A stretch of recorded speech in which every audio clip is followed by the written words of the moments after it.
શિક્ષક યુવકના બંને ચક્ષુઓનું દાન કરાયું। અબ્રામામાં ચાલુ ક્રિકેટમાં એમ્પાયરને છાતીમાં સીઝન બોલ વાગ્યો, બેભાન થઈ જતા મોત નીપજ્યું। અબ્રામા ખાતે આયોજિત ક્રિકેટ ટુર્નામેન્ટમાં અમ્પાયરિંગ કરતી વખતે બોલ છાતીમાં વાગ્યા બાદ બેભાન થઈ ગયેલા યુવકનું મોત નીપજ્યું। પોસ્ટમોર્ટમમાં પ્રાથમિક રિપોર્ટમાં તેમનું મોત હેમરેજના કારણે થયું હોવાનું સામે આવ્યું। બનાવ અંગે પોલીસે અકસ્માત મોતની નોંધ કરીને તપાસ હાથ ધરી છે। ઓલપાડના બરબોધનના વતની અને જહાંગીરપુરા રાજગ્રીન એપાર્ટમેન્ટ ખાતે રહેતા 25 વર્ષીય પાર્થ રાજેશભાઈ સુરતી દાંડી રોડ કુકડી ગામ ખાતે આવેલી ફાઉન્ટેન હેડ સ્કૂલમાં સ્પોર્ટ્સ ટીચર તરીકે નોકરી કરતા હતા। તેઓ અવારનવાર અલગ અલગ ટુર્નામેન્ટમાં એમ્પાયરિંગ કરવા જતા હતા। રવિવારે તેઓ અબ્રામા ખાતે આવેલા વીડી દેસાઈ ગ્રાઉન્ડમાં આયોજિત ક્રિકેટ ટુર્નામેન્ટમાં એમ્પાયરિંગ કરતા હતા ત્યારે તેમને સીઝન બોલ છાતીના વાગ્યા બાદ બેભાન થઈ ગયા હતા।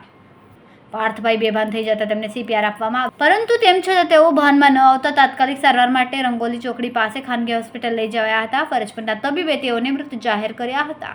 પાર્થભાઈનું મોતનું ચોક્કસ કારણ જાણવા માટે પોસ્ટમોર્ટમ કરવામાં આવ્યું, જેમાં પ્રાથમિક રિપોર્ટમાં બ્રેઇન હેમરેજ થવાના કારણે મોત થયું હોવાનું સામે આવ્યું છે। તેમની આંખોનું દાન કરવાનું હોવાથી મૃતદેહને સિવિલ હોસ્પિટલ લઈ આવ્યા, જ્યાં તેમની ચક્ષુઓનું દાન કરવામાં આવ્યું। કેમેરામેન સેનિલ વિરાણી સાથે વિશાલ છેટા, માનવ પ્રભા ન્યૂઝ, સુરત। અમારા વિડિયોની નવી અપડેટ મેળવવા માટે સબસ્ક્રાઇબ કરો માનવ પ્રભા ન્યૂઝ ચેનલને, બેલ આઇકન ક્લિક કરો લેટેસ્ટ વિડિયો સૌથી પહેલા મેળવવા માટે।